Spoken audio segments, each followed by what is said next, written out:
The massive space station called Nexus Prime floated in the void between star systems like a giant crystal flower. Its transparent walls caught the light from nearby stars and scattered it into rainbow patterns across the metal corridors inside. Ships from hundreds of different worlds docked at its many ports, bringing representatives from across the galaxy to the most important meeting place in known space. Elena Vasquez walked through the main corridor, her simple black diplomatic suit, making her look plain compared to the colorful robes and strange body shapes of the aliens around her. She carried a small briefcase and wore no jewelry except for a simple wedding ring. Her graying hair was pulled back in a neat bun. To anyone watching, she looked like an ordinary middle-aged woman heading to an ordinary business meeting. But Elena was not ordinary. She was humanity's first ambassador to the Galactic Council, representing a species that most aliens saw as dangerous children who had somehow learned to travel between stars. Behind her, almost invisible in the shadows, walked a man in a dark suit. He was shorter than Elena, with kind eyes behind wire-rimmed glasses and gray hair that was starting to thin on top. He looked like someone's grandfather, the type of man who might work in a library or teach mathematics to young students. His name was Marcus, and he never spoke unless Elena spoke to him first. The other aliens in the corridor barely noticed Marcus. Their eyes seemed to slide right past him, as if he was not really there. This was not an accident. Elena stopped at a large viewing window that looked out into space. The stars stretched endlessly in all directions, and she could see the blue glow of Earth's sun somewhere far in the distance. She had not been home in 2 years. "Nervous, Ambassador?" Marcus asked quietly. His voice was soft and gentle, like a grandfather reading bedtime stories. "Always," Elena replied, "but not about the meeting. I'm nervous about what comes after." Marcus nodded. He understood. Today's meeting was not really about trade routes or mining rights like the official agenda claimed. Today, the other species in the galaxy would try to decide what to do about humanity. They continued walking toward the council chamber, passing groups of aliens who whispered among themselves. Elena caught fragments of their conversations in the common galactic language. "The humans are here," hissed a snake-like creature with scales that changed color as it spoke. "I heard they destroyed 3 pirate fleets last month," buzzed an insect being with 4 arms and rainbow wings. "Impossible. They've only had space travel for 200 years, rumbled a rock creature whose voice sounded like an earthquake. Elena smiled slightly. The rumors about humanity were growing larger and stranger each day. Some were true, most were not. But all of them made the other species nervous. The council chamber was enormous, with seats arranged in concentric circles around a central speaking platform. The walls were made of clear crystal that showed the stars beyond, making it feel like the meeting was taking place in open space. Representatives from over 300 species filled the seats, their various forms creating a bizarre rainbow of life. Elena took her assigned seat in the newest section, the area reserved for species that had joined the council in the last century. The seat next to her was empty, officially for her aide, though Marcus preferred to stand in the shadows near the wall. Across the chamber, she could see the delegation from the Hegemony of Eschatar. They were large reptilian creatures with sharp teeth and scales that gleamed like armor. Their leader, Ambassador Kresh, had bright yellow eyes that never seemed to blink. He was staring directly at Elena with obvious dislike. The Hegemony controlled over 50 star systems and had the largest military fleet in the galaxy. They had been the most vocal opponents of humanity's admission to the Council, arguing that humans were too violent and unpredictable to be trusted with interstellar politics. Near the center of the chamber sat the ethereal collective, beings, of pure energy who appeared as shifting columns of colored light. They rarely spoke, but when they did, other species listened. They were the oldest members of the Council, with a civilization that stretched back millions of years. The Zephyrian delegation occupied a section decorated with flowing banners and wind chimes that made soft music in the chamber's artificial breeze. They were tall, graceful beings who looked almost like humans, except for their silver skin and the small wings folded along their backs. The Zephyrians were known for their art and philosophy, but they had little respect for what they saw as humanity's crude culture. Elena recognized representatives from dozens of other species. The crystalline Korthak, who communicated through changes in their bodies' light patterns. The aquatic depth dwellers who needed to stay in water-filled suits to survive in the chamber's atmosphere. The machine beings called the Constructed, who had uploaded their consciousness into robot bodies centuries ago. A deep tone rang through the chamber, signaling the start of the session. The current council president, a tall being with blue skin and 4 arms called High Speaker Veltar, stood at the central platform. "Welcome, representatives of the Galactic Council," Veltar announced, his voice carrying easily through the vast space. "We gather today to discuss matters of trade, territory, and the continued peace of our shared galaxy." Elena listened as the first few agenda items were discussed. Mining rights in the Outer Rim, new trade routes through the Spiral Arm, disputes over terraforming rights on uninhabited worlds, standard diplomatic business that kept the galaxy running smoothly, but she could feel the tension building. Every few minutes, another representative would glance in her direction. Conversations would pause when she shifted in her seat. She was being watched, evaluated, judged. Finally, High Speaker Veltar reached the item Elena had been waiting for. Item 7. Review of new member integration and compliance with Galactic Accords, Veltar announced. The chair recognizes Ambassador Kresh of the Hegemony. Kresh stood and moved to the speaking platform with the smooth, predatory grace of a natural hunter. His yellow eyes swept the chamber before focusing on Elena. "Fellow council members," Kresh began, his voice carrying a slight hiss. "We face a crisis that threatens the very foundation of our peaceful galaxy. The species known as humanity has been granted membership in this council, but their actions since joining have been deeply troubling." Elena kept her expression neutral, though she could feel her heart rate increasing. Marcus, still standing, in the shadows, had not moved, but something about his posture had changed. He seemed more alert, more focused. "Humans claim to be peaceful explorers," Kresh continued, "but their history tells a different story.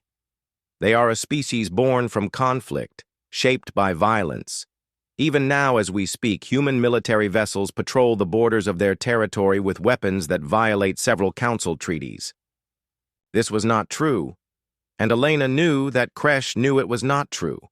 Human ships carried defensive weapons only, well within council guidelines, but truth had never been the point of these accusations. "Furthermore," Kresh said, his voice growing louder, "we have received reports that humans are conducting secret military research in their outer colonies. Research into weapons of mass destruction that could threaten every peaceful species in the galaxy." Murmurs rippled through the chamber. Elena could see that some representatives were nodding along with Kresh's words. The Zephyrian delegation looked particularly concerned, their silver faces drawn with worry. "I call upon this council to take immediate action," Kresh declared. "Humanity must submit to immediate inspection of all their worlds and facilities. They must accept permanent monitors from council peacekeeping forces, and they must agree to limits on their military development and territorial expansion." Other words, Elena thought, they want to put humanity in a cage before we become too strong to control. The chamber erupted in discussion as representatives turned to their advisors and allies. Elena could hear fragments of debate in dozens of languages. "The humans are dangerous," someone was saying, "but they've done nothing wrong," another voice argued. "Not yet," came the reply. High Speaker Veltar called for order, and gradually the noise died down. "The chair recognizes the representative of the ethereal collective," Veltar announced. One of the columns of light drifted to the speaking platform. When it spoke, its voice seemed to come from everywhere at once, like the whisper of wind through empty space. "We have observed the species called humanity for many cycles," the ethereal said. "They are indeed a species born from violence, shaped by conflict and struggle. Their entire evolutionary history is written in blood and conquest." Elena felt her stomach drop.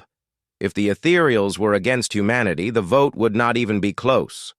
"However," the ethereal continued, "we have also observed their capacity for growth, for change, for sacrifice in service of others. They are dangerous, yes, but danger is not the same as evil.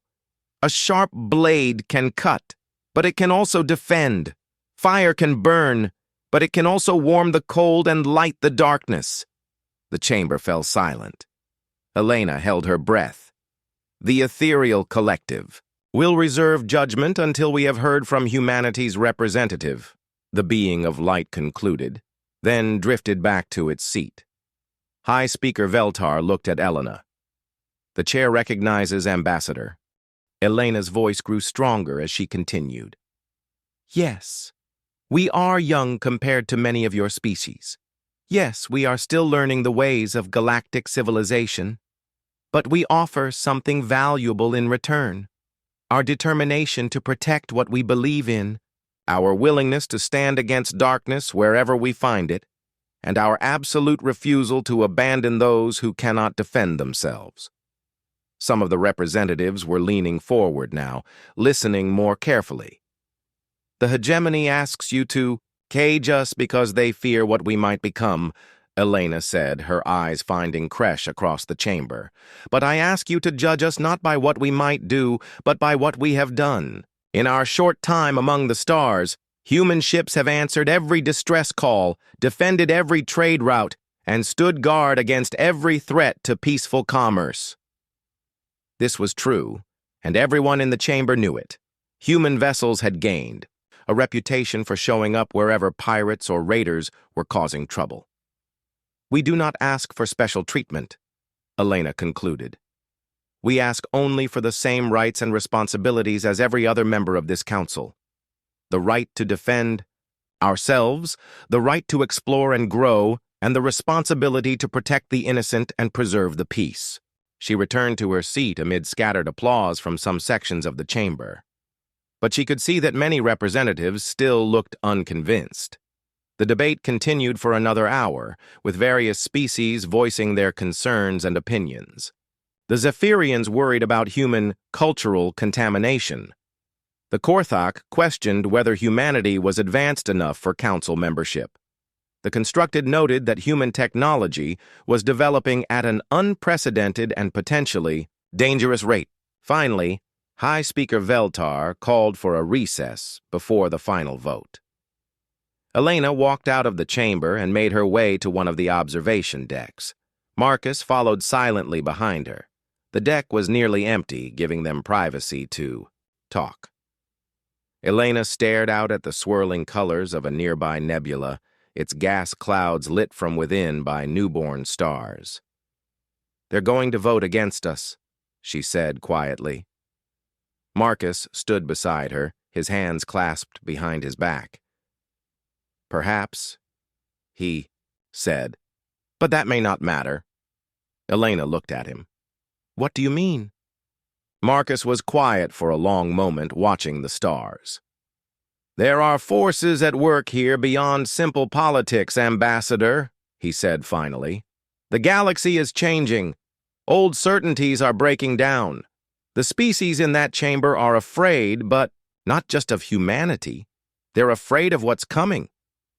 "And what's coming?" Elena asked.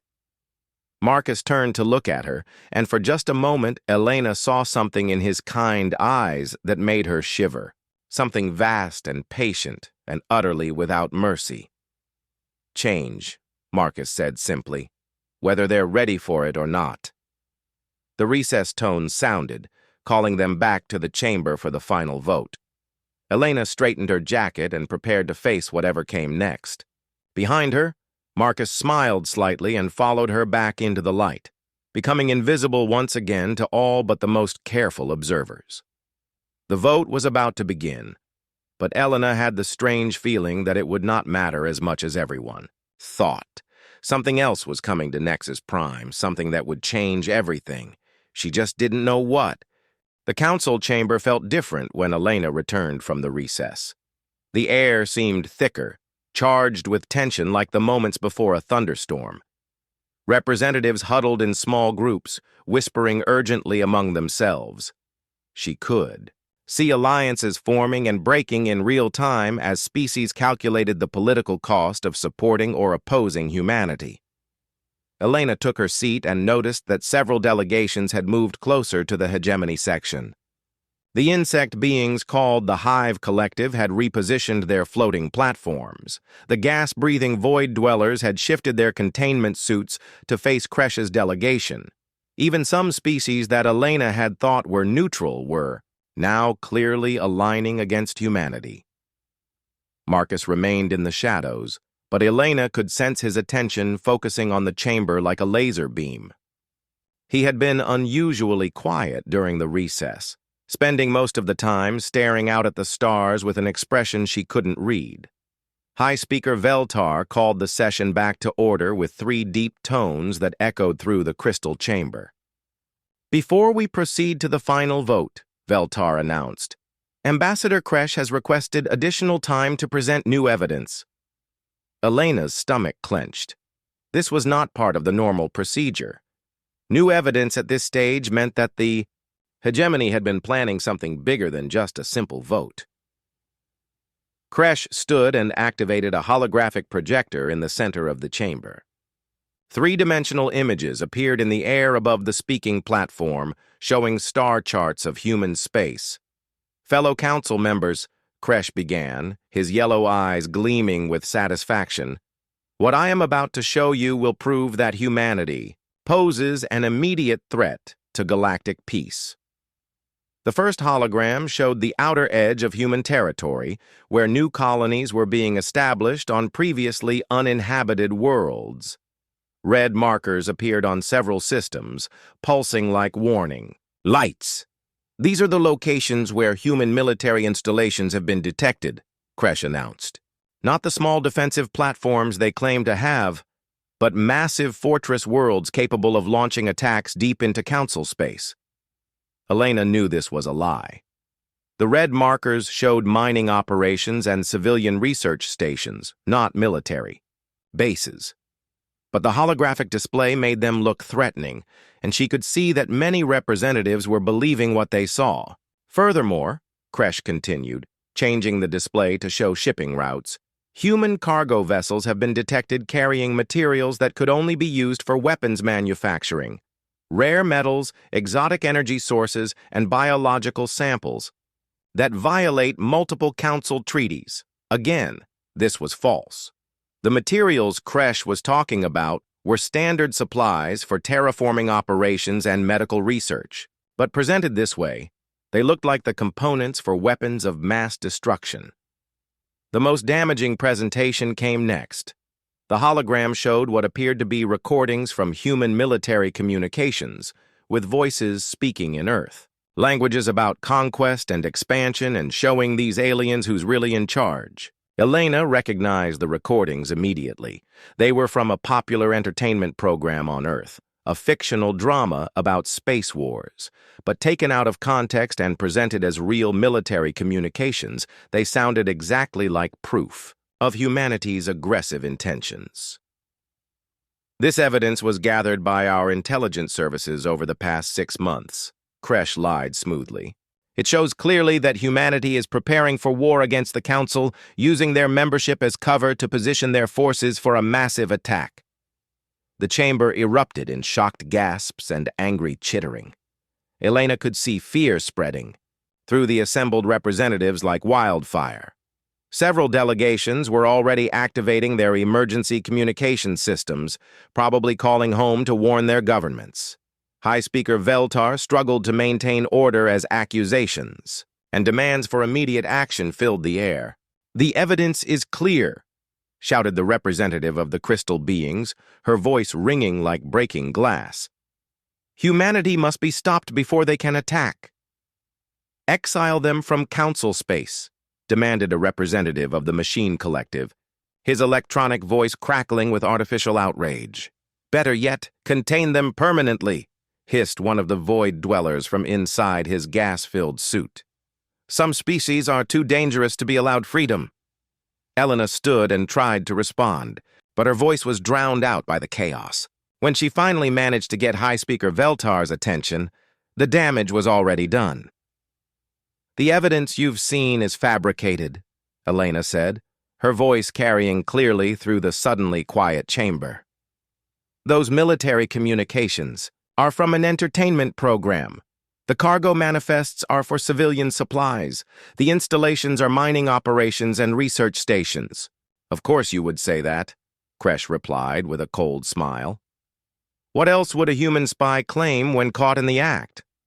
Elena felt her temper rising, but she forced herself to stay calm. Losing control now would only prove their point about human aggression. "I invite any council member to inspect our facilities personally," she said. "Full access. No restrictions. You'll see that everything I'm telling you is true." "And give you time to hide your weapons?" Kresh laughed, a sound like breaking bones. "We are not fools, human."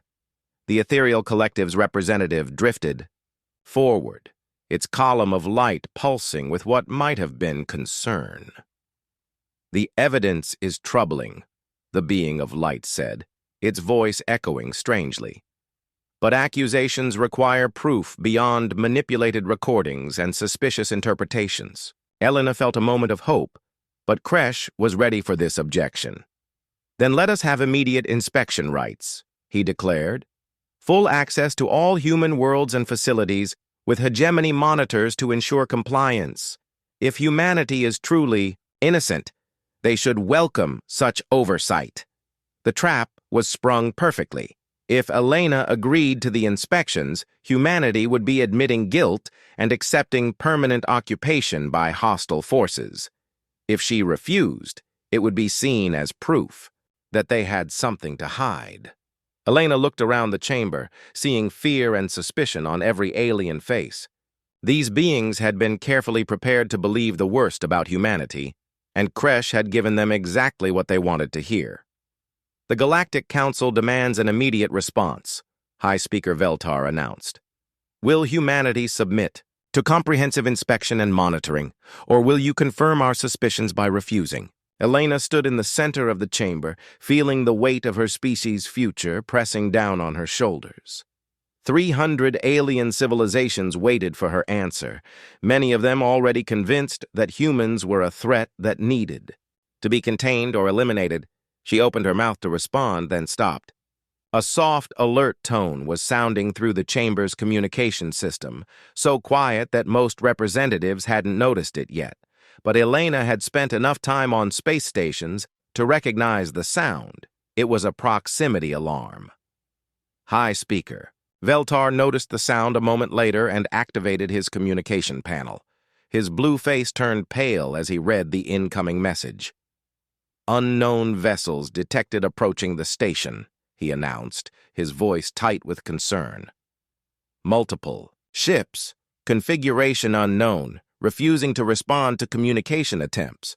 The chamber's main display activated, showing the external view from Nexus Prime's sensors. Against the backdrop of stars, Elena could see dark shapes moving toward the station. The ships were sleek and predatory, their hulls so black they seemed to absorb light rather than reflect it. Elena's blood ran cold. She recognized those ships from intelligence briefings back on Earth. They belonged to the Void Syndicate, the most feared pirate organization in the galaxy. The Syndicate didn't attack diplomatic targets. They were raiders and terrorists who preyed on cargo ships and isolated colonies. But here they were, approaching the most heavily defended station in Council space. "This must be a mistake," High Speaker Veltar said, but his voice lacked conviction. "The Syndicate would never dare attack Nexus Prime." As if responding to his words, the approaching ships suddenly accelerated, their engines leaving trails of dark energy across the star. Field, weapon ports opened along their hulls, revealing the distinctive purple glow of Syndicate disruptor cannons. All representatives remain calm, Veltar announced, though his own voice was shaking. Station defenses are activating. We are perfectly safe.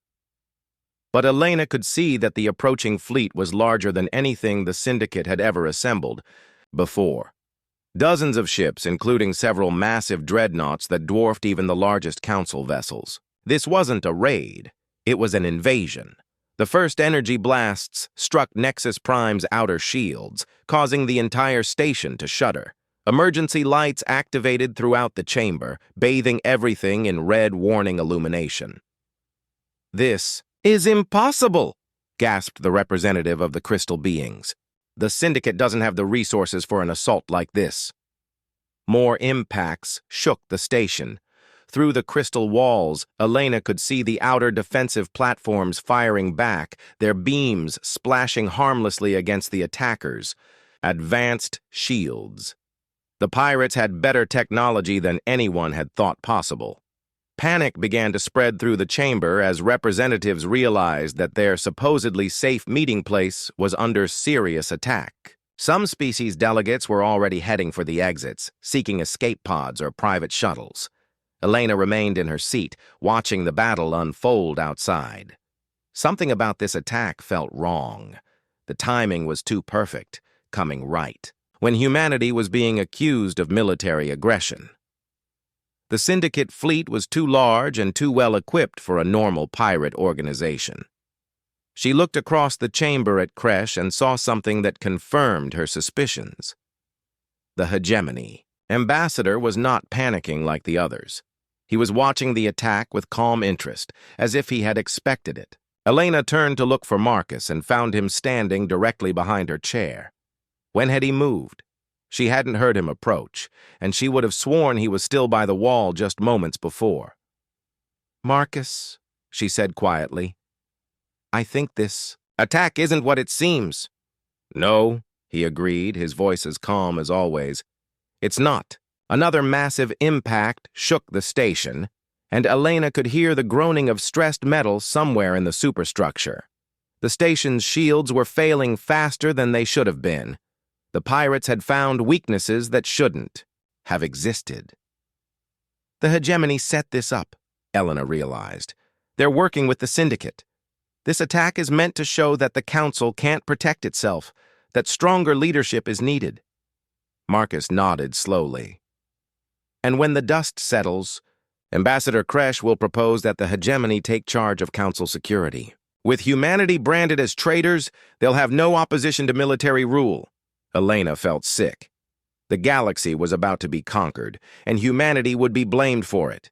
Every species would believe that human aggression had forced the Hegemony to take extreme measures. The lights in the chamber flickered as another section of the station's defenses failed.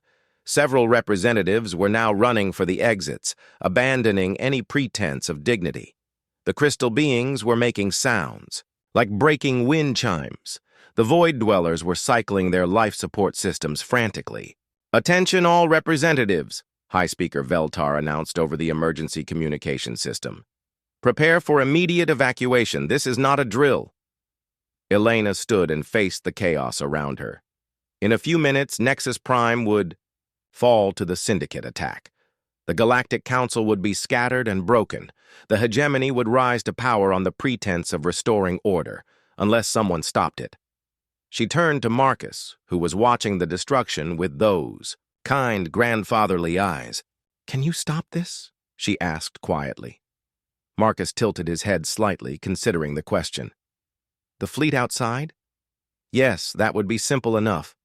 But the real question is whether you want me to reveal what I am to save beings who were ready to cage your species 5 minutes ago." Elena looked around the chamber at the panicking aliens. Many of them had been prepared to vote for humanity's subjugation or exile. But they were still innocent beings who didn't deserve to die for. Their leaders fear and prejudice. "They're afraid of us because they don't understand us," she said. "Maybe it's time they learned what humanity is really capable of." Marcus smiled, and for just a moment, Elena saw something vast and terrible behind his gentle expression. "Very well," he said, "but understand, Ambassador, that once they see what I am, there will be no going back. The galaxy will never look at humanity the same way again." Elena nodded. "Then let's give them something real to be afraid of." Marcus stepped forward into the light, and for the first time since entering the chamber, every alien eye turned to look at him. The quiet man in the dark suit, the grandfather figure who had been so easy to ignore. He adjusted his glasses and smiled at the assembled representatives. "Ladies, gentlemen, and honored beings," he said in his soft, kind voice, "please remain in your seats. I'll take care of this." Then Marcus walked toward the chamber's main exit, moving with the unhurried pace of someone taking a pleasant evening stroll. But as he walked, something about him began to change. The air around him seemed to grow colder. The emergency lights dimmed as he passed beneath them, and several of the most psychically sensitive species in the chamber began to scream. The screaming started with the ethereal collective representative. The being of pure light began to pulse rapidly, shifting from its normal blue glow to harsh red and white flashes. Its voice, usually so calm and ancient, became a high-pitched wail that seemed to come from everywhere at once. "What is that thing?" the ethereal shrieked, its light form writhing like it was in pain. "What walks among us?" The psychic species throughout the chamber began to react next. The mind-walkers, who could read thoughts across vast distances, collapsed in their floating chairs, clutching their heads and moaning. The dream-weavers, beings who lived partially in parallel dimensions, started phase-shifting uncontrollably, flickering in and out of visible reality. Elena watched in growing alarm as Marcus continued his calm walk toward the chamber's exit. The aliens around him were backing away, pressed against the walls and barriers as if he carried some invisible field of terror. But he still looked like nothing more than a kindly older man in a slightly rumpled suit. "Marcus," Elena called out. "What's happening to them?" He paused and turned back to her, his expression gentle and concerned behind his wire-rimmed glasses. "They're seeing what I really am, Ambassador," he said simply. "Most species can't perceive it directly, but those with psychic abilities can sense the truth." Another massive impact shook the station, this one stronger than before. Through the crystal walls, Elena could see that the Void Syndicate ships had moved into close attack formation. The station's outer defensive ring was completely gone now, reduced to glowing debris that drifted past the viewing ports. "Station integrity at 40%. Announced the emergency system in multiple languages. "All personnel prepare for hull breach. Repeat, prepare for hull breach." The chamber was in chaos now. Representatives from dozens of species were pushing toward the exits, trampling each other in their panic. The Hegemony delegation, Elena noticed, was moving with suspicious calm toward what looked like a private escape route that had been prepared in advance. Ambassador Kresh caught her eye across the chamber and smiled coldly. Even with the station under attack, he looked satisfied. Everything was going according to his plan. "The Council will remember that humanity offered no help in our darkest hour," Kresh called out over the noise. "When order is restored, there will be a reckoning." Elena felt rage building in her chest. The Hegemony had orchestrated this attack, put thousands of innocent beings in danger, and they were still trying to blame humanity for it. "Marcus," she said firmly, "stop this, all of it." Marcus nodded and adjusted his glasses one final time. "As you wish," he said. Then he simply walked through the chamber's main door, not opened it, not waited for it to slide aside. He walked through the solid metal barrier as if it wasn't there, leaving no hole or damage behind. The door remained perfectly intact, but Marcus was on the other side of it. The screaming stopped abruptly as the psychic species lost their direct perception of him. But the silence that followed was somehow worse than the noise had been. Elena activated her personal communicator and switched to the emergency channel that connected to the station's security systems. "This is Ambassador Vasquez," she announced. I'm tracking the location of my security detail. Can you show his position on the internal sensors? The response came back immediately from the station's AI system. No individual matching that description. Detected, Ambassador. Are you certain your security detail is aboard the station? Elena looked at the door Marcus had just walked through. According to the station's sensors, he didn't exist. Outside the chamber, the Void Syndicate attack was reaching its climax. The pirates had broken through the station's main defensive barriers and were beginning to cut into the outer hull with industrial-grade plasma torches. Elena could see armed figures in dark armor moving through the breached sections, heading for the station's core. The largest of the pirate ships, a massive dreadnought covered in weapon batteries, moved into position, directly above the council chamber. Its shadow fell across the crystal dome like a dark cloud blocking out the sun. High Speaker Veltar activated the chamber's main communication system. "Attention, Void Syndicate vessels," he broadcast, his voice shaking with fear and anger. "This is a diplomatic station under the protection of the Galactic Council. Your attack violates every treaty and law of civilized space. Withdraw immediately or face the consequences." The response came back as harsh laughter from multiple voices. "The Galactic Council is finished, blue skin," snarled a voice that Elena recognized as belonging to War Chief Vextar, the Syndicate's most brutal leader. "Your precious democracy dies today. When we're done here, the galaxy will remember why the strong rule and the weak serve." Weapon ports opened along the dreadnought's underside, pointing directly down at the council chamber. Elena could see the purple glow of charging disruptor cannons, weapons powerful enough to vaporize everything inside the crystal dome. 10 seconds to firing," announced another pirate voice. "Hope you said your prayers, politicians." Elena closed her eyes and waited for the end. Around her, the remaining representatives huddled together or prayed to their various gods. Even Ambassador Kresh looked nervous now, perhaps realizing that his allies might not distinguish between him and the other council members when the shooting started. The 10 seconds passed. Nothing happened. Elena opened her eyes and looked up at the dreadnought. The weapon ports were still glowing, but no energy beams were firing. The massive ship hung motionless in space, as if it had been turned into a statue. "What's wrong with our guns?" demanded War Chief Vextar over the communication channel. "Why aren't we firing?" "I don't know, sir," came a confused reply. "The weapons are charged and targeted, but they won't respond to firing commands." "Then fire manually. Override the computers." "We're trying, sir, but nothing's working. It's like the weapons don't exist anymore." Through the crystal dome, Elena could see small figures moving on the dreadnought's hull. At first, she thought they were repair crew members trying to fix the malfunctioning weapons. But as she watched, she realized the figures were pirates in environmental suits, and they were running from something that was walking calmly across the ship's outer surface. Even at this distance, Elena could make out the familiar shape of a man in a dark suit strolling across the dreadnought's armored hull like he was taking a walk in a peaceful garden. He wasn't wearing a spacesuit. He didn't seem to need one. "There's someone on our hull!" screamed a pirate voice over the communications. "How did he get there? Where did he come from?" "Shoot him!"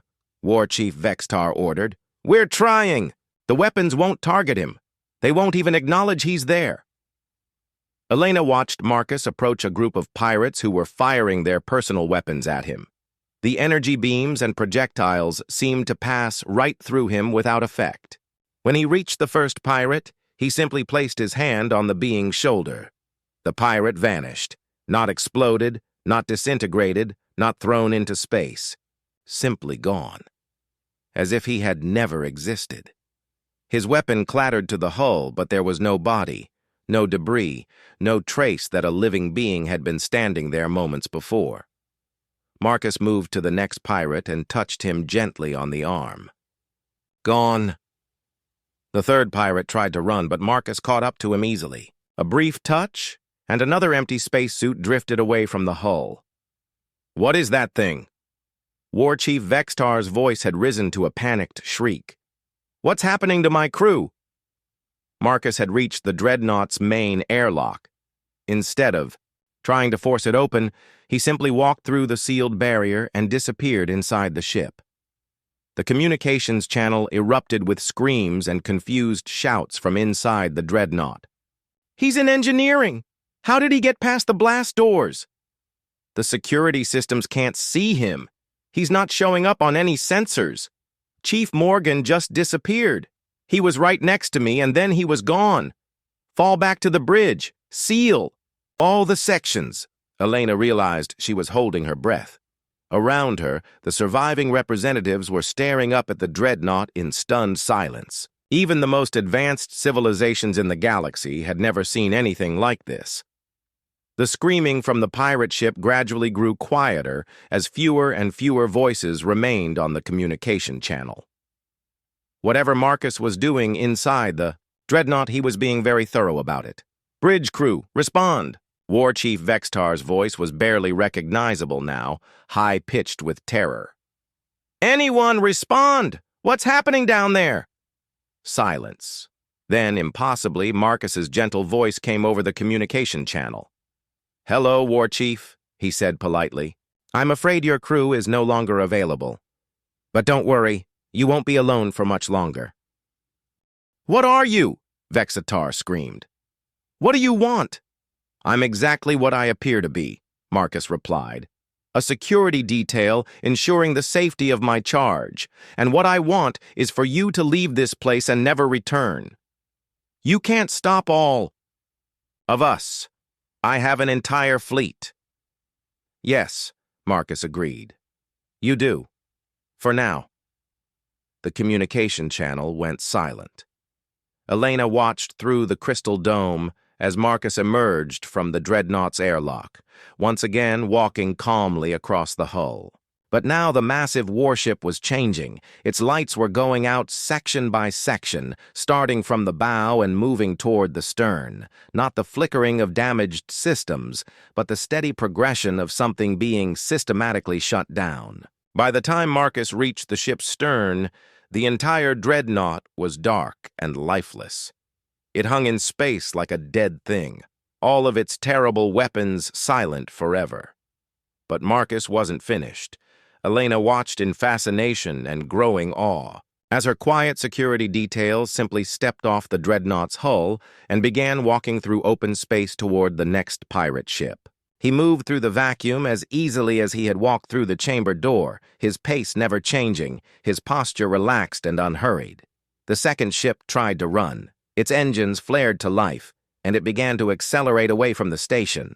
But Marcus was faster. He caught up to the fleeing vessel in seconds and placed his hand on its hull. The ship stopped moving, not slowed down, not turned around, simply stopped, as if it had encountered an invisible wall. Then, like the Dreadnought, its lights began going out. "This is impossible," whispered High Speaker Veltar, his blue face pale with shock. "No single being has this kind of power." Elena found herself smiling despite the situation. "You're right," she said.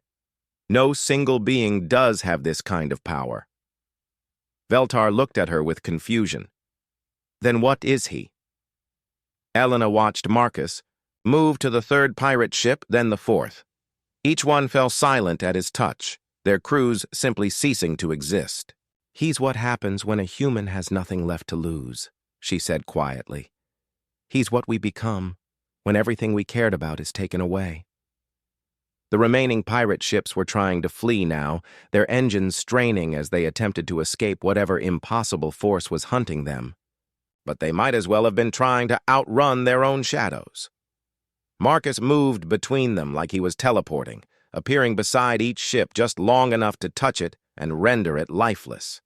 Within 10 minutes, the entire Void Syndicate fleet was floating dark and silent around Nexus Prime.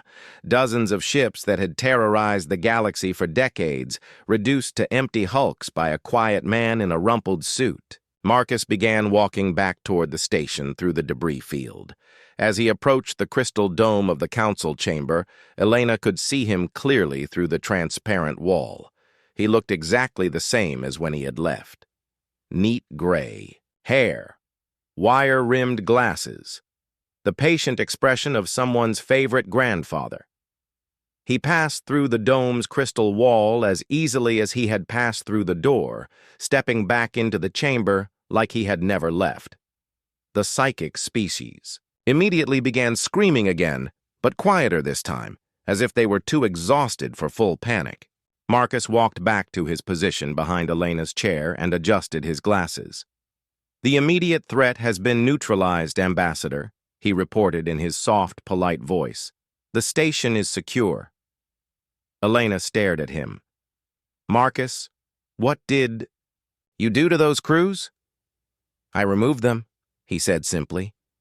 "They were causing problems." "Removed them how? Where did they go?" Marcus considered this question for a moment, tilting his head like a professor trying to explain a complex concept to a student. "Nowhere," he said finally. "They simply aren't anymore. It's difficult to explain in terms that living beings would understand." The chamber had gone completely silent. 300 representatives from across the galaxy were staring at Marcus with expressions ranging from awe to terror to complete incomprehension. Ambassador Kresh, Elena noticed, had gone very pale.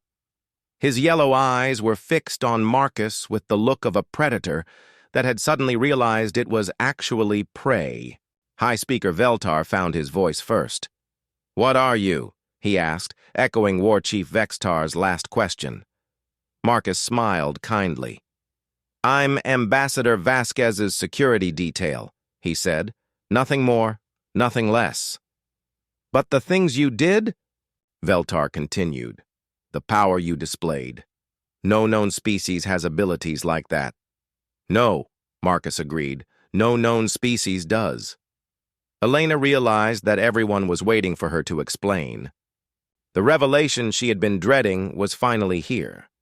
The galaxy was about to learn humanity's greatest secret. She stood and faced the assembled representatives, many of whom were still cowering against the walls. "Members of the Galactic Council," she began, her voice carrying clearly through the silent chamber. "I believe it's time you understood what humanity really is." Elena stood in the center of the council chamber, surrounded by the shocked faces of beings from across the galaxy. Outside the crystal dome, the lifeless hulks of the Void Syndicate fleet drifted in the starlight like ghost ships. The silence was so complete that she could hear the soft hum of the station's life support systems. Marcus remained behind her chair, hands clasped behind his back, looking for all the world like a patient butler waiting for instructions. But now, every alien eye in the chamber was fixed on him with a mixture of terror and fascination. "Before I explain," Elena said, her voice steady despite the magnitude of what she was about to reveal, "I want you all to understand something important. What you just witnessed was not an attack. It was not aggression. It was protection." She gestured toward the debris field outside. "Those ships came here to kill every being in this chamber. They came to destroy the Galactic Council and plunge our galaxy into chaos. Marcus stopped them because it was his job to keep me safe, and I was in this chamber with all of you." High Speaker Veltar found his voice, though it shook as he spoke. "Ambassador Vasquez, we demand an explanation. What is that being? What species does he represent?" Elena looked back at Marcus, who nodded slightly. "He's human," Elena said simply, "just like me." A wave of disbelieving gasps and chittering sounds swept through the chamber. "Impossible," declared the representative of the crystal beings, her voice ringing like broken glass. "No human could do what we just witnessed. No living being could do such things." Elena smiled sadly. "You're half right," she said. "No living being could do what Marcus just did." The chamber fell silent again, waiting for her to continue. "Marcus died 57 years ago," Elena explained. "He lost his wife, his children, and his grandchildren to a plague that swept through the outer colonies. He had nothing left to live for, nothing left to tie him to life. So he volunteered for a special program that humanity developed when we realized how dangerous the galaxy really was." She walked slowly around the speaking platform as she talked, making eye contact with as many representatives as possible. "You see, we humans discovered something that apparently no other species has learned. Death is not always an ending. Sometimes, for those who have truly given up on life but still have something they want to protect, death becomes a tool." The ethereal collective's representative pulsed with confused colors. "You speak in riddles, human. Explain clearly what this being is." Elena stopped walking and faced the assembled delegates directly. "Marcus accepted death completely," she said. "He let go of every attachment to life, every hope for personal happiness, every fear of personal loss. When you have nothing left to lose, when you care about nothing except protecting others, you become something that the universe isn't quite sure how to classify." She gestured toward Marcus, who stood quietly listening to her explanation. "The universe recognizes life and it recognizes death, but it doesn't know what to do with beings who exist in the space between. Marcus is technically dead, but he's still here because he has a purpose. He's what we call one of the finished." Ambassador Kresh, who had remained silent since the attack ended, finally spoke up. His voice was hoarse with fear. "How many?" he asked. "How many of these finished does humanity have?" Elena turned to look at him directly. "That's an interesting question, Ambassador Kresh, especially coming from someone who just watched his carefully planned attack fail completely." Kresh's yellow eyes widened. "I don't know what you're talking about." "Of course you do," Elena replied, calmly. "The Void Syndicate doesn't attack diplomatic stations. They're raiders and terrorists, not military forces. But somehow they assembled a fleet large enough to threaten Nexus Prime, and somehow they knew exactly where to strike to bypass the station's defenses." She walked toward the Hegemony delegation, and Elena noticed that several of Kresh's guards were backing away from her.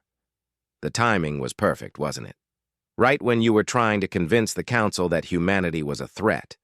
Pirates, conveniently attacked to prove how dangerous the galaxy had become. How fortunate that you would be here to propose stronger military leadership when the crisis was over. Kresh's scaled face was turning darker with anger and fear. "You accuse me of treason without proof," he snarled.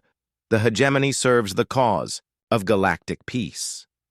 "Actually," Marcus said quietly from behind Elena, "I have proof."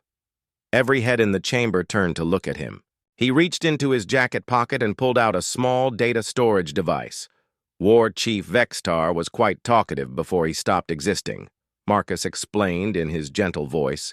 He provided complete records of his communications with Hegemony, military intelligence, including payment schedules and target priorities. He tossed the device to High Speaker Veltar, who caught it with one of his 4 hands. "You'll find everything there," Marcus continued. "Bank transfers, weapon shipments, even recordings of Ambassador Kresh's personal instructions to attack. During the council session." Kresh stood abruptly, his hand moving toward the weapon at his side. "You cannot prove anything!" he shouted. "The word of a dead thing means nothing!" Marcus tilted his head slightly, and Kresh's hand froze halfway to his weapon. The Hegemony ambassador's yellow eyes went wide with terror as he found himself unable to move. "I would recommend against drawing a weapon in the council chamber," Marcus said politely. "It tends to create diplomatic incidents." Elena watched as Kresh struggled against whatever force was holding him in place. His guards were reaching for their own weapons, but they seemed to be having the same problem their leader was experiencing. "Let me be very clear about something," Elena announced to the chamber.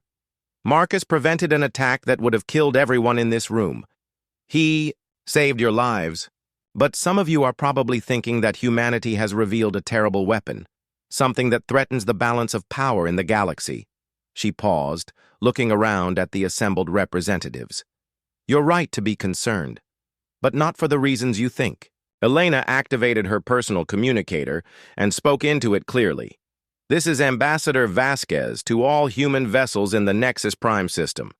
Please respond and identify your security status. The response came back immediately through the chambers. Communication system. Ambassador, this is Captain Chen aboard the diplomatic escort ship Endeavor. We show green across the board. Security detail confirms all assets in position and ready. Elena smiled at the confused faces around her. Captain Chen, how many finished do you have aboard your vessel? We carry a full diplomatic protection complement. Ma'am, 12 finished, currently in standby status. Elena switched channels. This is Ambassador Vasquez to the human colony ship New Hope, currently in the outer system. Please respond. Ambassador, this is Commander Rodriguez. New Hope reporting all green. We have 47 finished aboard as part of our standard colony protection package. Elena made one more call. This is Ambassador Vasquez to Earth Central. Command, priority communication. The response took a few seconds longer due to the distance, but when it came, the voice was crisp and professional. Ambassador, this is General Harrison. Earth Command reads you clearly. How can we assist? General, please provide current deployment numbers for finished personnel across all human operations. Classified information, Ambassador. Are you cleared to discuss this on an open channel? Elena looked around the chamber at the increasingly pale faces of the alien representatives. Yes, General? I think it's time for full disclosure. Understood. Current active deployment numbers are 47,832, finished across all military, diplomatic, exploration, and civilian protection services. An additional 12,000 volunteers are in training status. The chamber erupted in shocked gasps and frightened chittering. Nearly 60,000 beings who had accepted death and become something beyond the universe's normal rules. Thank you, General, Elena said. Vasquez out. She deactivated the communicator and faced the stunned assembly. Now you understand why I said you were right to be concerned, she said. Humanity has an army of the dead, beings who cannot be killed because they're already gone, who cannot be stopped because they have nothing left to lose, who cannot be reasoned with because they exist only to protect what they consider worth saving. Ambassador Kresh managed to find his voice, though he was still frozen in place. This is an abomination, he whispered. The dead should not walk among the living. The dead usually don't, Elena agreed. But humans are very good at refusing to accept the way things usually work. Marcus released whatever force had been holding Kresh, and the Hegemony ambassador collapsed into his chair, breathing heavily. The finished are volunteers, Elena continued. People who have lost everything that made life worth living, but who still want to protect others from experiencing the same loss. They give up their existence to become guardians for the rest of us. The ethereal collective's representative pulsed with dim, confused colors. But why reveal this now? Why show us what you are capable of? Elena's expression became serious. Because you were about to make a terrible mistake. You were about to try to cage humanity out of fear.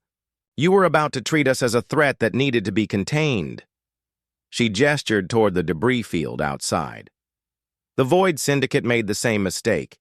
They thought they could threaten people under human protection and face no consequences. They learned otherwise. Elena walked back to the speaking platform and stood at its center. Let me be absolutely clear about something. Humanity does not want to conquer the galaxy. We don't want to impose our will on other species. We don't even want to be the strongest military power in council space. She paused, making sure she had everyone's attention. But we will not be caged. We will not be contained.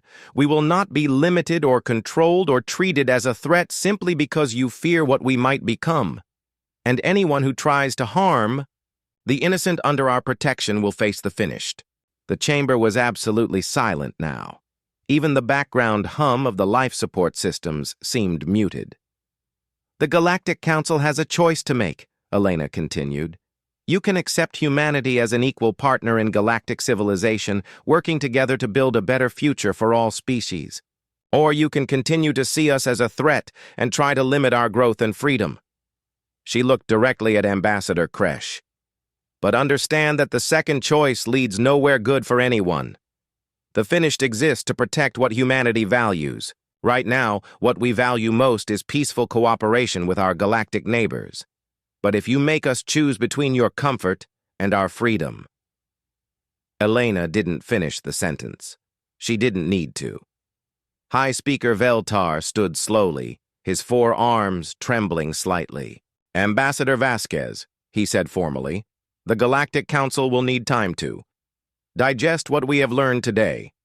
I propose that we adjourn this session and reconvene when all members have had time to consult with their home governments." Elena nodded. "Of course, High Speaker. But before we adjourn, I want to make one thing clear to everyone here." She looked around the chamber one final time. "Marcus has been with me for 3 years. In that time, he has attended 47 diplomatic meetings, visited 19 different species' homeworlds, and been present at countless social and cultural events. Until today, none of you even noticed he existed." The implications of that statement sent a chill through the chamber. "The Finished are everywhere human diplomats go," Elena said quietly. "They're on our exploration ships, our trade vessels, our colony transports. They stand guard in our embassies and our research stations. And they're all invisible until they choose not to be." Elena picked up her briefcase and walked toward the chamber's exit. "The galaxy is safer than it has ever been," she said over her shoulder. "You just didn't know why." Marcus fell into step behind her, once again becoming the unremarkable man in the dark suit that everyone's eyes wanted to slide past. But now every alien in the chamber watched him with fascination and terror. Finally, understanding what had been walking among them all along, as they reached the door, Elena paused and turned back. "Oh, and Ambassador Kresh," she called out. The Hegemony representative looked up with haunted yellow eyes. "The data that Marcus recovered from War Chief Vextar includes recordings of your personal communications with 17 other species representatives. It seems you've been planning this takeover for quite some time." Elena smiled pleasantly. "I'm sure the Council will find that information very interesting when they review it. Have a pleasant day." She walked out of the chamber, leaving behind 300 alien delegates who would never look at humanity the same way again. Behind her, Marcus adjusted his glasses and followed her into the corridor, humming softly to himself as if he had just finished helping his granddaughter with her homework, instead of single-handedly destroying the most feared pirate fleet in the galaxy. The age of innocence was over. The galaxy now knew what walked in humanity's shadow, and that changed everything. 3 weeks after the attack on Nexus Prime, Elena sat in her private office aboard the human diplomatic vessel Endeavor, reading reports from across the galaxy. The ship was docked at a refueling station in neutral space while she waited for the Galactic Council to reconvene. The reports made for interesting reading. The hegemony of Siskatar was in complete chaos. Ambassador Kresh had been arrested by his own government after the evidence of his conspiracy with the Void Syndicate became public. 17 other species had recalled their representatives pending investigations into their involvement with the planned takeover. The mighty Hegemony military, once the largest fleet in the galaxy, was splitting into factions as different commanders chose different sides in the political upheaval. But more interesting were the reports of how other species were reacting to the revelation of the Finished. The Zephyrians had sent a formal diplomatic note requesting detailed information about human post-mortality resources and their potential applications in artistic endeavors. Apparently, the idea of beings who existed beyond death had captured their philosophical imagination. The crystal beings had submitted a scientific research proposal asking if they could study the finished to better understand the nature of consciousness and existence. They offered to share their most advanced crystalline computing technology in exchange. The Machine Collective had sent what might have been either a diplomatic inquiry or a business proposal, expressing interest in collaborative opportunities between post-biological entities and mechanically enhanced consciousness systems. Even more surprising were the requests for protection services. 17 different species had quietly contacted the human diplomatic corps asking about the possibility of hiring finished guardians for their own high-risk operations. Apparently, the idea of bodyguards who couldn't be killed was very appealing to beings who lived in dangerous parts of the galaxy. Elena was reviewing a particularly amusing request from a trade consortium that wanted to hire finished personnel to guard their cargo ships when her office door chimed. "Come in," she called. Marcus entered, carrying a cup of tea for her and a small datapad. He looked exactly the same as always, neat gray hair, wire-rimmed glasses, the patient expression of someone's favorite grandfather. But Elena knew that every being on the station was watching her ship nervously, wondering how many invisible guardians were walking their corridors. "Your afternoon tea, Ambassador," Marcus said, setting the cup on her desk. "And a priority message from Earth Central Command." Elena took the tea gratefully. "Thank you. What does Earth Command want?" "They're requesting an update on the galactic situation and recommendations for future policy," Marcus replied. "Apparently, several member governments are asking questions about our deployment of finished personnel." Elena activated the data pad and read through the message. It was from General Harrison, the same officer who had provided the deployment numbers during the council session. "Ambassador Vasquez," the message began, "the revelation of the finished program has created significant interest among both human and alien populations. We're receiving volunteer applications at a rate of nearly 3,000 per day, mostly from individuals who have experienced personal tragedies and wish to serve as protectors." Elena paused in her reading. 3,000 applications per day. The number was staggering. "We're also receiving requests from alien governments for various forms of cooperation," the message continued. "Some want to hire our services. Others want to study our methods. A few are offering to share advanced technology in exchange for protection. The Political Affairs Division needs your assessment of which opportunities we should pursue," Elena set down the datapad and looked out the viewport at the stars. In just 3 weeks, humanity's position in the galaxy had completely changed. They were no longer the young, weak species that others could push around. They were now seen as powerful allies or dangerous enemies depending on how they chose to use their unique abilities. "Marcus," she said thoughtfully, "do you think we did the right thing, revealing what the finished really are?" Marcus considered the question carefully, as he always did. The secret was never going to last forever, he said finally. "Too many of us are deployed across too many operations. Someone would have noticed eventually. Better that the revelation came on our terms, when we could control the circumstances." Elena nodded. "And the other finished? How are they handling the attention?" "Most are pleased that they no longer need to hide," Marcus replied. "It was tiring, always having to remain invisible, always pretending to be something we're not. Now we can simply do our jobs without deception." Elena's communicator chimed with an incoming message. She activated it and was surprised to see the face of High Speaker Veltar appear on the screen. "Ambassador Vasquez," the blue-skinned council leader said formally. "I hope I'm not interrupting anything important."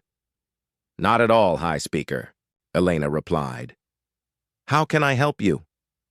"The Galactic Council has reached a decision regarding humanity's status," Veltar announced.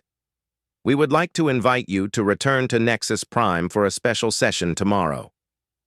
Elena felt her stomach tighten. "What kind of decision?" Veltar's expression was unreadable. "That will be announced during the session. But I will say this. The vote was unanimous." The communication ended, leaving Elena staring at the blank screen. A unanimous vote could mean anything. It could mean that all species had agreed to accept humanity as an equal partner. Or it could mean that they had all agreed humanity was too dangerous to remain free. "Marcus," she said quietly, "how many finished are currently assigned to the Nexus Prime system?" 47 aboard various human vessels, Marcus replied immediately, "plus myself, 48 total." "And if the Council has decided to try to contain or eliminate humanity?" Marcus's expression didn't change, but Elena sensed something shift in the air around him. "Then they will learn that such decisions have consequences," he said softly. The next day, Elena returned to the Council chamber aboard a human shuttle. As they approached Nexus Prime, she could see that the station had been repaired since the attack. New defensive platforms surrounded it, and additional security ships patrolled the area.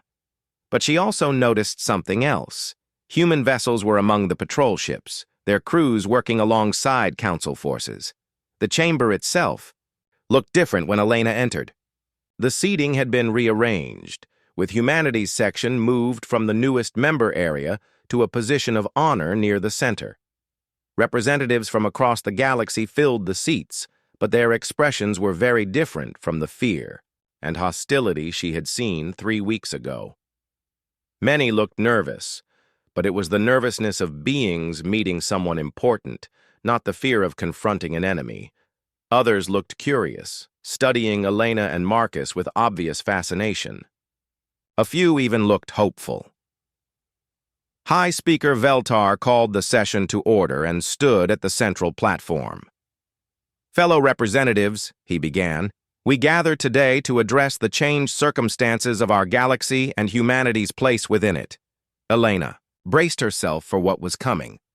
3 weeks ago, we witnessed capabilities that challenged our understanding of what was possible. We learned that humanity possesses resources that could reshape the balance of power in galactic civilization. Veltar paused, looking around the chamber. "We also learned that those resources have been used exclusively for protection and defense, never for conquest or aggression. The Finished have walked among us for years, preventing conflicts, stopping pirate attacks, and ensuring the safety of innocent beings throughout Council space."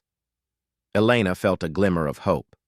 "After extensive consultation with our home governments," Veltar continued, "the Galactic Council has reached a unanimous decision regarding humanity's future role in our civilization." The chamber fell completely silent. Effective immediately, humanity is granted full permanent membership in the Galactic Council with all rights and privileges accorded to founding members. Elena felt relief flood through her, but Veltar wasn't finished. Furthermore, the Council formally requests that humanity accept the position of Galactic Security Coordinator with authority to deploy Finished personnel throughout Council space for the protection of all member species. Elena's eyes widened. They weren't just accepting humanity as equals. They were asking humans to take responsibility for galactic security. The Council also establishes the Interspecies Cooperation Protocol, Veltar announced, a framework for sharing advanced technologies and resources between humanity and other member species. This includes joint research projects, cultural exchange, programs, and collaborative exploration initiatives. Elena stood and walked to the speaking platform, her mind reeling with the implications of what she had just heard. "High Speaker," she said carefully, "this is far more than humanity expected or requested. We're honored by the Council's trust, but we want to be certain that this decision is based on genuine cooperation, not fear." The ethereal collective's representative drifted forward, its column of light pulsing with warm, welcoming colors. "Ambassador Vasquez," the being of light said, "fear was indeed our initial reaction. But fear gave way to understanding, and understanding led to appreciation." The ethereal paused, its light shifting to deeper, more complex patterns. "For millions of years, the galaxy has known only 2 types of power: the power of advanced technology and the power of superior numbers. Humanity has introduced a third type, the power of absolute dedication to protecting others. Other representatives began to speak up from their seats. The crystal beings have calculated the statistical impact of human protection services, announced their delegate. Pirate attacks in sectors with human presence have decreased by 97%. The Zephyrian Philosophical Academies have declared the Finished to be the greatest example of selfless service in recorded galactic history, added the silver-skinned representative. Even the Machine Collective finds value in beings who have transcended the limitations of biological existence while retaining moral purpose, stated the robotic delegate in its electronic voice. Elena looked around the chamber in amazement. Instead of the fear and hostility she had expected, she was seeing respect, admiration, and genuine gratitude. Ambassador Kresh's replacement, a younger Hegemony representative named Torval, stood from his seat. The Hegemony government wishes to formally apologize for our previous leadership's actions, he announced. We request the opportunity to demonstrate our commitment to peaceful cooperation by offering our finest military vessels to serve under human security coordination. Elena realized that the galaxy had not just accepted humanity's power, they had embraced it. After millions of years of wondering who would protect them from the darkness between the stars, they had finally found their answer. The Council's offer is generous beyond words, Elena said, her voice carrying clearly through the chamber. But before humanity can accept such responsibility, you need to understand what you're asking. She walked to the center of the platform. The Finished exists to protect the innocent and preserve peace. If humanity accepts the role of Galactic Security Coordinator, we will protect every member species with the same dedication we show to our own people. But that protection comes with expectations. Elena's voice grew stronger. We will not tolerate aggression between council members. We will not allow the strong to prey upon the weak. We will not permit species to use their membership as a shield while they commit atrocities in the shadows. She looked directly at each delegation in turn. Peace is not merely the absence of war. It is the presence of justice, the protection of the innocent, and the guarantee that every being can live without fear. If humanity accepts this role, we will enforce that standard without exception and without favoritism. High Speaker Veltar smiled, the first genuine smile Elena had seen from him. Ambassador Vasquez, that is exactly what we were hoping you would say. The chamber erupted in applause, not the polite diplomatic clapping Elena was used to, but genuine enthusiasm from beings who had just heard someone promise to make the galaxy a safer place. Elena returned to her seat, where Marcus was waiting with a slight smile on his grandfatherly face. Well done, Ambassador, he said quietly, though I suspect our workload is about to increase significantly. Elena laughed. I suspect you're right. Think the other Finished are ready for galaxy-wide deployment? Marcus adjusted his glasses and looked out at the stars visible through the crystal dome. We've been ready for a long time, he said. We were just waiting for the living to realize they needed us. As the session continued with discussions of implementation timelines and resource allocation, Elena reflected on how much had changed in just a few weeks. Humanity had entered the council chamber as a suspect species facing possible containment. They were leaving as the guardians of galactic civilization. But perhaps most importantly, the Finished were no longer forced to hide in the shadows. They could stand openly as protectors, guardians, and the thin line between order and chaos. Outside the crystal dome, Elena could see human ships taking up positions alongside vessels from dozens of other species. The first joint patrols were already being organized. The first collaborative research projects were being planned. The first steps toward a truly united galactic civilization were being taken. And in the shadows, though no longer hidden, stood the Finished. 48,000 beings who had given up their lives to ensure that others could live theirs in peace. Marcus was right, Elena realized. The galaxy was safer than it had ever been. They just finally knew why. As the session ended and representatives began filing out of the chamber, Elena noticed something that made her smile. Many of the alien delegates were making subtle attempts to get closer to Marcus, trying to get a better look at one of the legendary finished. Marcus, for his part, seemed to be enjoying the attention. He nodded politely to the beings who approached him, answered their respectful questions with his usual gentle courtesy, and even posed for a few photographs with particularly brave delegates. Elena realized that the age of fear was over. The galaxy had found its protectors, and more importantly, the protectors had found their purpose. The finished would no longer be humanity's secret weapon. They would be the galaxy's guardians, standing watch in the darkness between the stars, ensuring that the light of civilization never went out, and death itself would serve life as it always should have.